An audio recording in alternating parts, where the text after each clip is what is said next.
दोस्तों, साल की सबसे मोस्ट अवेटेड फिल्मों में से कंतारा चैप्टर 1 रिलीज हो चुकी है और ये एक साउथ की फिल्म है। तो अब आप सोचेंगे कि मैं कहूंगा बॉलीवुड वाले शर्म करो, बॉलीवुड वाले डूब मरो, बॉलीवुड खत्म हो गया, इसको बोलते हैं मास्टरपीस। नेपोटिज्म वालों डूब के कहीं मर जाओ चुल्लू भर पानी में। अरे रुको रुको रुको, अब हर साउथ की फिल्म के रिव्यू में तो ऐसा नहीं बोलूंगा ना भाई। माना कांतारा एक बहुत अच्छी फिल्म है, लेकिन इसका मतलब ये नहीं कि साउथ की सारी फिल्में अच्छी होती हैं और वहां खराब फिल्में बनती ही नहीं। और ऐसा भी नहीं होता कि बॉलीवुड में सिर्फ मास्टरपीस बनते हैं और बॉलीवुड में भी खराब फिल्में नहीं बनती। हर फिल्म मास्टरपीस नहीं होती है। साउथ की मैंने एक फिल्म और देखी थी, कंगुआ। कसम से आंखों के अलावा और कहां कहां से मेरे खून निकला था मैं बता नहीं सकता आप लोगों को। इसी तरह कल ही बॉलीवुड की एक फिल्म देख के आया हूं, सन्नी संस्कारी की तुलसी कुमारी, और निहायती इतनी घटिया फिल्म है कि वही सेम हाल हुआ मेरा। खैर, कांतारा की बात कर लेते हैं। आमतौर पर यह देखा जाता है कि जब किसी फिल्म का पहला पार्ट सफल होता है तो दूसरे पार्ट पर मेकर्स बजट भी बढ़ा देते हैं, और लेकिन जब बजट बढ़ता है तो उस चक्कर में फिल्म बर्बाद हो जाती है, कहानी पे काम नहीं किया जाता। लेकिन कांतारा चैप्टर 1 के साथ ऐसा कुछ नहीं हुआ है। फिल्म बहुत अच्छी बनी है। अब अच्छी क्यों बनी है आइए समझते हैं। तो कहानी की बात करें तो इसमें सबसे अच्छी बात यही है कि ये वहीं से शुरू होती है जहां से पिछली वाली खत्म हुई थी। एक बच्चा यहाँ पे सवाल पूछता है जिसके जवाब में उसे एक कहानी सुनाई जाती है। अब कहानी है कदम्ब साम्राज्य की, जहां पर एक तरफ ईश्वर के मधुबन में भगवान शिव के सारे भक्त रहते हैं जो कि कांतारा गांव के निवासी लोग हैं। दूसरी तरफ राजा विजेंद्र का बांगड़ा साम्राज्य है। राजा विजेंद्र के दादा जो थे मधुबन को हड़पना चाहते थे, लेकिन पंजुर्ली देव जो हमें पिछली कांतारा में दिखाए गए थे उन्होंने उसे ऐसा नहीं करने दिया। इसके बाद से राजा विजेंद्र कांतारा वालों से डरने लगे। उन्हें लगा कि गांव में कोई ब्रह्म राक्षस रहता है जो उन्हें रोक रहा है। इस डर से कई वर्षों तक वो बांगड़ा साम्राज्य का कोई भी आदमी कांतारा गांव में नहीं गया। आगे चलकर जब राजा विजेंद्र ने अपने बेटे कुलशेखर यानी गुलशन देवैया को राजा बनाया तो उसने कांतारा में घुसने की कोशिश की। इसके बाद पंजुर्ली देव नाराज हो गए और असली खेल शुरू हुआ। अब क्या है ये पूरा खेल, इसके लिए आप तुरंत से भाग के सिनेमा घर में जाइए और ये फिल्म देख डालिए।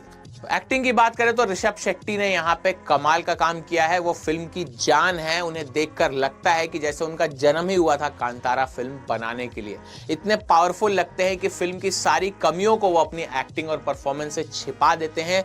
हर एक फ्रेम में वो काफी कमाल लगे हैं। वहीं रुक्मणी वसंत को फर्स्ट हाफ में देखकर ऐसा लगा कि उन्हें क्यों ही फिल्म में लिया गया है, लेकिन सेकंड हाफ में वो कमबैक करती हैं और साबित कर देती हैं कि क्यों लिया गया है। क्लाइमैक्स में उनका काम काफी कमाल है। एक्शन भी वो काफी कमाल का करती है। वहीं विलेन के रूप में गुलशन देवैया पर ये किरदार सूट नहीं कर रहा था। वो कमाल के एक्टर है, लेकिन यहाँ पे वो थोड़े से कच्चे नजर आए ऋषभ शेट्टी के सामने। जयराम का काम काफी शानदार है, खास तौर पर क्लाइमैक्स में वो जबरदस्त लगे। अब डायरेक्शन की बात करें तो प्रमुख किरदार में होना, साथ में डायरेक्शन भी करना काफी आसान नहीं होता है, लेकिन ऋषभ शेट्टी ने इस बार इसमें कमाल करके दिखा दिया। फिल्म के कई सीन उन्होंने बहुत खूबसूरती के साथ गढ़ दिए हैं। हालांकि वो कुछ चीजें और बेहतर कर सकते थे। जो फिल्म का सेकंड हाफ है उसमें कुछ पल के लिए फिल्म थोड़ी सी बोरिंग लगती है, लेकिन उसको लंबाई कम करके बचाया जा सकता था। लेकिन कुल मिला के ऋषभ शेट्टी ने डायरेक्टर के तौर पे यहाँ पे बहुत बढ़िया काम किया है। कंतारा के पिछले पार्ट की तरह उस फिल्म की आत्मा भी उन्होंने इधर भी बरकरार रखी है। म्यूजिक की बात करें तो बी अजनीश लोकनाथ का म्यूजिक है। इसमें बैकग्राउंड म्यूजिक हर सीन के साथ परफेक्टली मैच करके चलता है। फिल्म में बेवजह कहीं भी गाने ठूसे नहीं गए हैं, अच्छे से बिठाए गए हैं। प्री इंटरवल का जो एक्शन सीक्वेंस आता है वो बहुत दमदार है और बैकग्राउंड म्यूजिक के साथ एक अलग एक्सपीरियंस देता है। विजुअली जो है साउथ की फिल्में बहुत अच्छी होती हैं, खूबसूरती दिखाई जाती है, जंगल पहाड़ नदियां वादियां सब दिखाया जाता है, और इन सब की भी इस फिल्म में कोई कमी नहीं है। एक्शन सीन्स और सिनेमाटोग्राफी भी बहुत अच्छी है और कुछ नया दिखाया गया है। सिंगल टेक में शूट हुए हैं कई सारे एक्शन सीन्स जो आपके दिल की धड़कन बढ़ा देंगे और पल भर में इतना कुछ हो जाएगा कि आपके मुंह से निकलेगा वाह।